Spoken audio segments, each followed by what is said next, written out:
Sorry for the mechanical voice.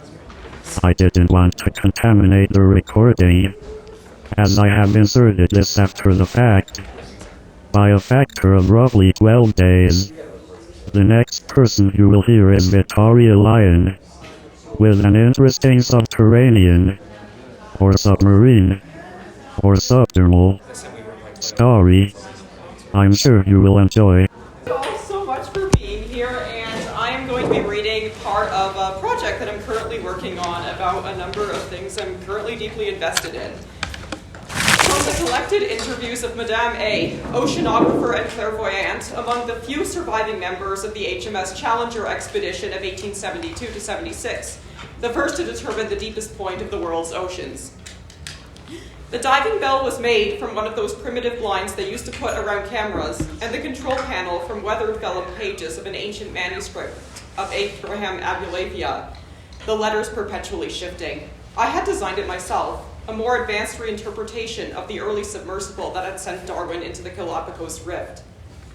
However, at that time it was still only large enough to fit me and Dr. Hegel. Ostensibly, he had been assigned the task of illustrating the unknown inhabitants of the abyssal regions, but he was far more interested in slipping his hands under the heavy silk of my dress, draped after the shell of the chambered nautilus, the secret nest of coils that led after whole years of burrowing to my bare skin. A large whale drifted past, interrupting us, her face covered entirely in sharp barnacles that formed the patterns of strange glyphs. Dr. Hegel then fortunately busied himself writing a monograph on the vegetation that grows out from the enormous pupils of that species. I lay down on my back and waited for my limbs to fade into infrastatic, impossibly far from all my flightless thoughts and memories, wondering how I would ever return to my own body, but not particularly frightened. I knew well that the stratigraphy of the sea has an inexplicable direct correspondence to the layers of human skin, and I allowed myself to sink farther and further into the subdermal realm. Somewhere an intangible scar formed across the surface of the water, the cremated remains of fetid eyelashes. Around me there grew a forest of trees, sprouting mussels and limpets, bark shifting from bivalves to lichens to the saltpeter ornamentation of moths' wings, replaced by a faint aurora that lapped against the edge of my vision. For I later learned that, as auroras appear at the latitudinal margins of the Earth, there are also ones that occur in extremities of depth. It was a planetarium show of the interior of my body cavity, as all its constituents slept curled within me, of flying gardens and cloud-stranded oceans carried on the wings of seismographic birds. A world without wires or the accoutrements of transit, beyond the waiting rooms in remote fields of the brain, outside the lateral ventricle of time, outside anywhere into anywhere. When I was very small, perhaps 4 or 5 years old, after it became clear that my father was never to return, having gone northward with Franklin, there were nights when I would lie in bed with several heavy wool blankets wrapped around my chest, for that is how I always slept. I opened my eyes and I fantasized that as I stared beyond into the darkness overhanging me, I was surrounded by these queer figures. Creatures perhaps made of static lines of nothingness rapidly advancing toward me in a frantic manner. I closed my eyes, believing that I would not be harmed if I could not see them. I was never consciously sure of what would happen to me if I did not, but the implication was that I would somehow be consumed. That is the closest I can approximate to you of the experience of my descent into Challenger Deep. I passed through the chamber leading outside the vessel to the sea, a transparent glass tunnel stained with what Dr. Hegel had told me were anticolors, the opposites of the color range registered by the human retina. I hypothesized to become visible only at the most inaccessible point of death. Here I encountered an entire genus of flightless birds with magnetic exoskeletons who live among hydrothermal chimneys shaped like sphinxes. There were great groves of jewel-encrusted arm reliquaries of saints arranged in various gestures, erupting from the seabed, utilized as shells by diverse species of animals. Imminently, it occurred to me that this was where the ink for the extinct gospel had been sourced. In the theater of tectonic surgery, this meiosis of an alternate color field, at last there emerges my sister with her 5 eyes and clawed proboscis and many pairs of lanceolate blades. She sits for me to paint her portrait with oils on the skin of a lantern shark, the only material to withstand the crushing pressure. The only liquid on the canvas is black, and I can't separate it from the water. But there are such a multitude of hues of this mini-textured world imperceptible to the eye, and I am feeling with my sight. I tell her what we are searching for, and she tells me that Challenger Deep is the opalescent minefield leading to all detrimental love. How much easier I think it must be to stay a bowl of single-celled milk slopping along the seafloor. There is no light in Challenger Deep other than that which begins in the heart, which is truly the source of all novel languages. As she narrated while I continued to paint, in those times we did not know whether we were underground or undersea. We were buried and entombed as we had been for all the billions of years of our previous existence. In those times, the entire world was only an extension of ourselves. The abyss was only an appendage of what was inside us, and we could not differentiate ourselves from anyone else. Who is anyone in Challenger Deep? But then we found that we could taste color and temperature, that we could taste sleep, which in those times we sifted in droplets from the silt with our claws. To be awake and asleep, that was the first distinction, really. There were innumerable records made and kept at that time. Yes, several professional photographers were employed.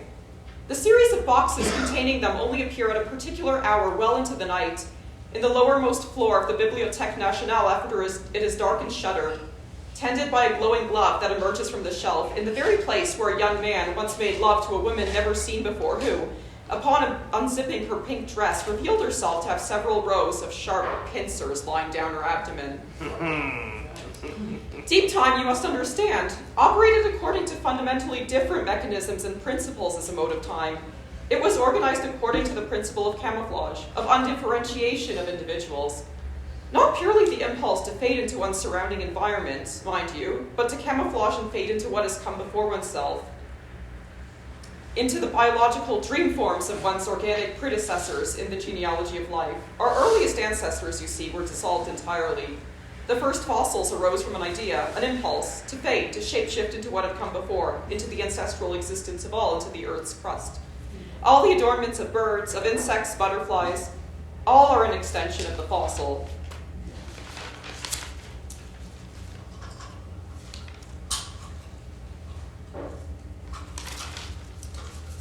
Now, don't let yourselves get too arrogant, however.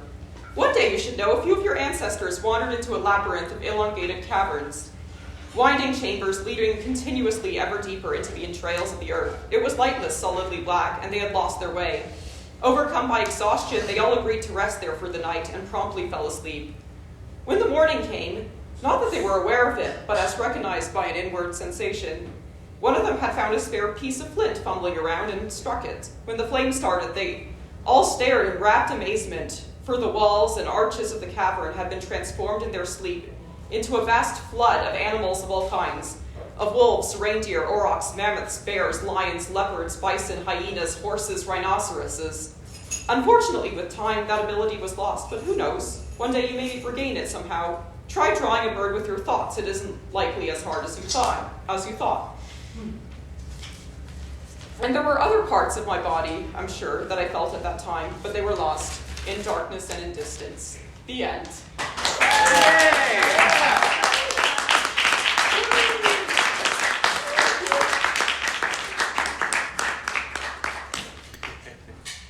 Next, I must prepare you for an unforgettable performance by Alice Lilitu, a performer self-described by her Instagram as a ripe ooze among the flowers. If there's anybody parked on the loading dock, you better move it now. Move it or lose it. Move it, they're gonna know it. I said to her after the performance, "Do you have to rip the flesh from my bones and make me anew every time you perform?" And she looked at me and smiled. It's impossible to describe. This performance involves Alice, a movement artist named Lucifer, trained in Buto dance, and Majid once more. My love, Here it is. where are you?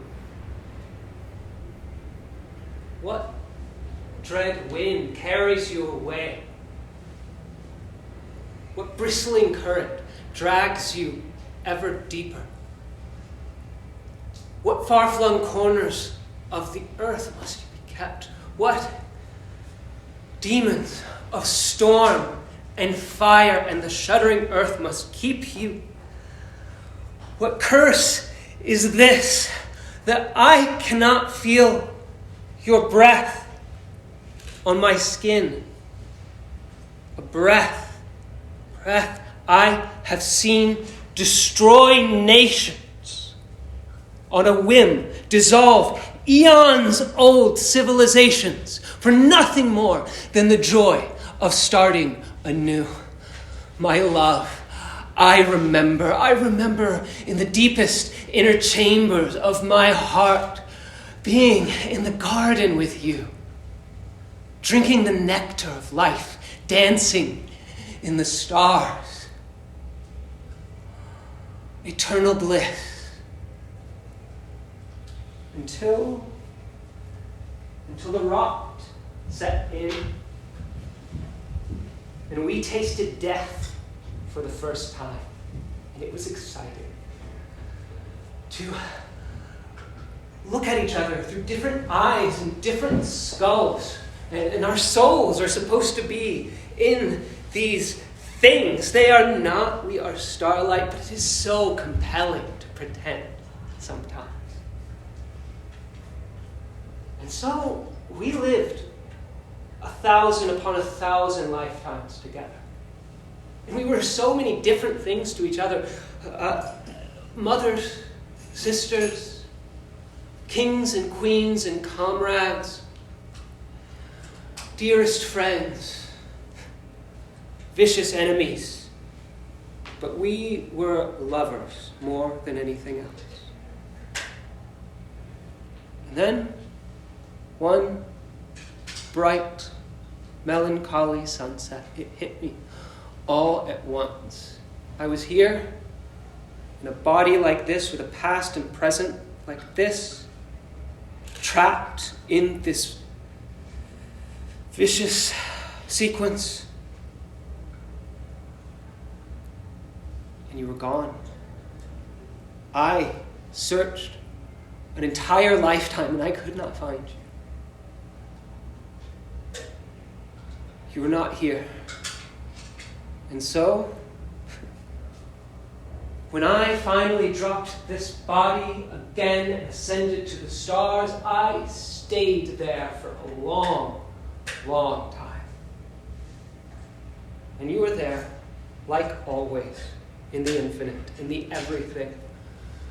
But you kept diving in, again and again, into the rut, into the tumult, into the river of life and death. How you pleaded and chided and tried to drag me down with you, but I would not. An entire lifetime without you, it broke my heart. A void, a scar deeper than the void of space. But even in the everything, you have such a silver tongue. And so, I relented, and I dived in again. Here I am. In this body, in this place, and you are gone again. And it is too much for me to bear. So I will fall into the cool grass. I will lie until maggots crawl over my flesh, until the ravens pick the eyes from my skull, until the high noon sun bleaches my bones, and still the marrow in these bones will yearn for you. For you. I will be a vessel for your heart's blood. For you. For you. Here Alice picks up a whip engraved. I am consecrated for you. In symbols I do not I understand. am desecrated for you. I am temple virgin for you. I am parlor for you. I am healing nectar for you. I am plague infected for you. I am blushing maiden for you.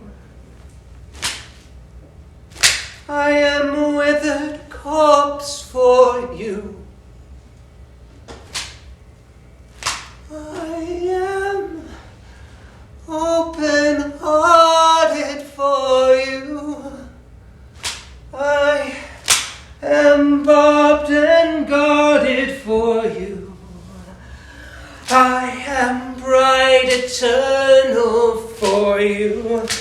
I am deadly mortal for you. And I am your revelation. I am your revelation. I am your revelation. I am.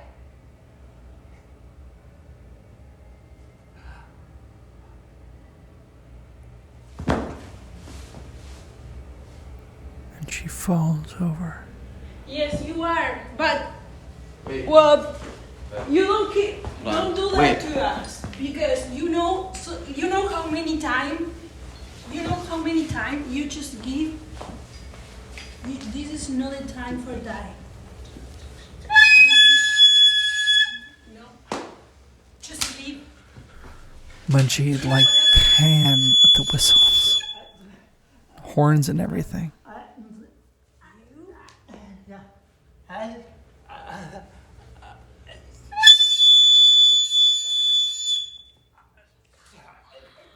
Still with the moss on his face.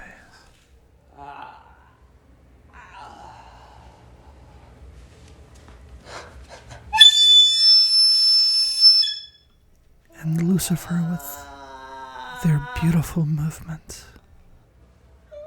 They lift her upright by her hair.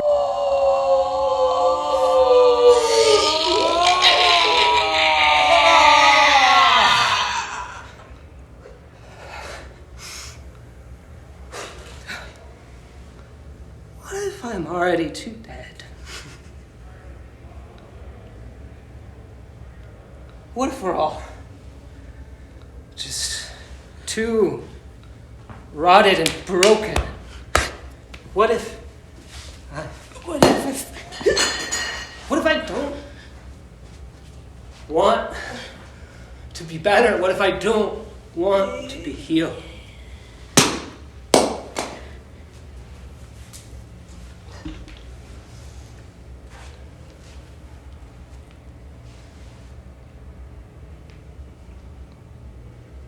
I don't think I have a choice.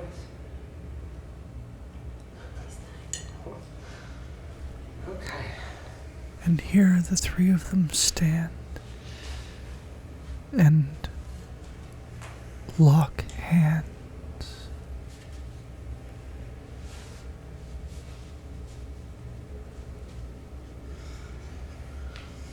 In utter solidarity.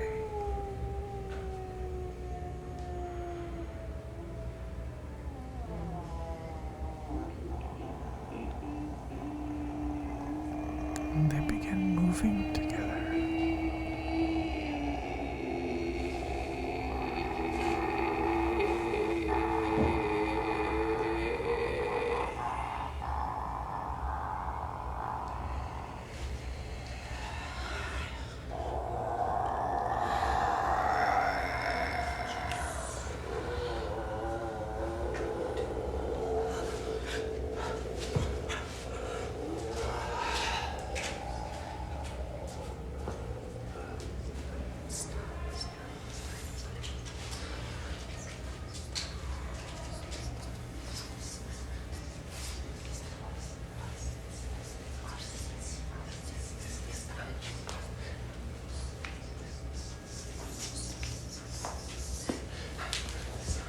This time, this time, this time, this time, this time, this time, this time, this time, this time, this time, time, this.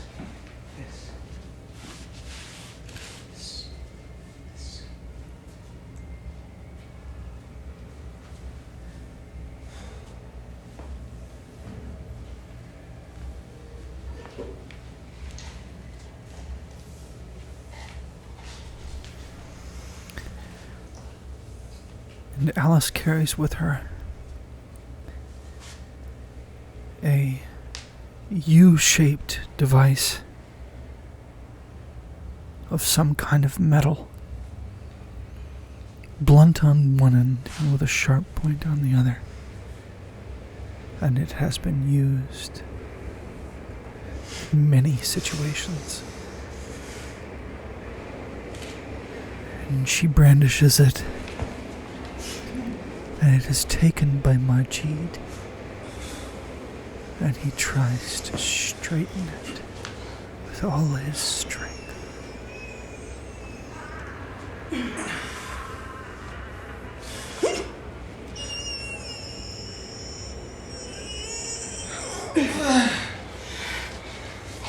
Having a lot of trouble. Can you try?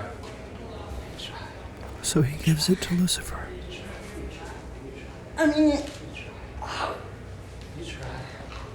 You try. You try. You try. Try. Shaking here. Try it. You try. You try. You try. You try. You try. You try. You try. You At try. one point, Lucifer actually steps on it with their foot and pulls it up. Try. Still doesn't straighten. You try.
At which point, they lay the semicircular, U-shaped object at the head, on top of the well-used sheet. Where the head is the whipping device, 2 pan flutes on either side, and the mandolin at the bottom, and the melody at the top. And they're all with their heads down on all 3 sides.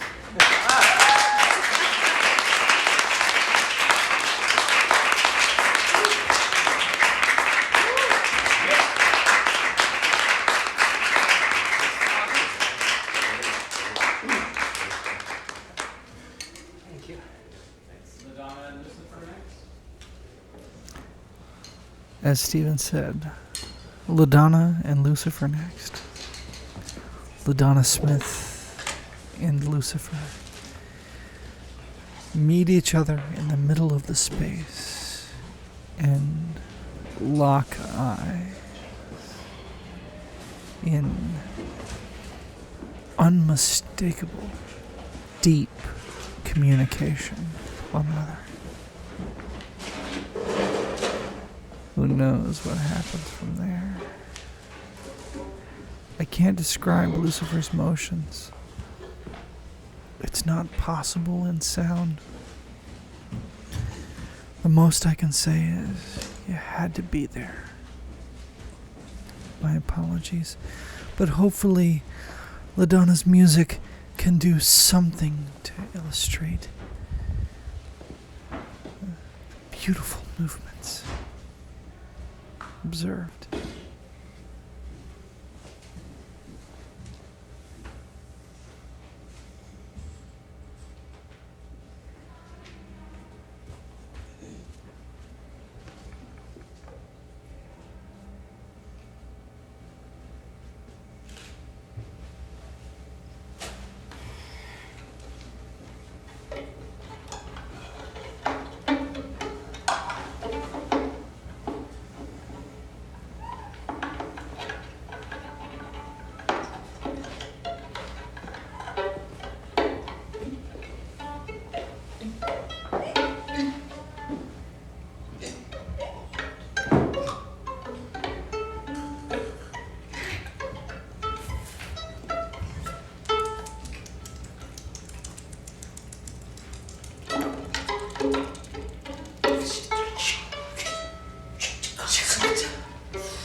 Bravo! Yes!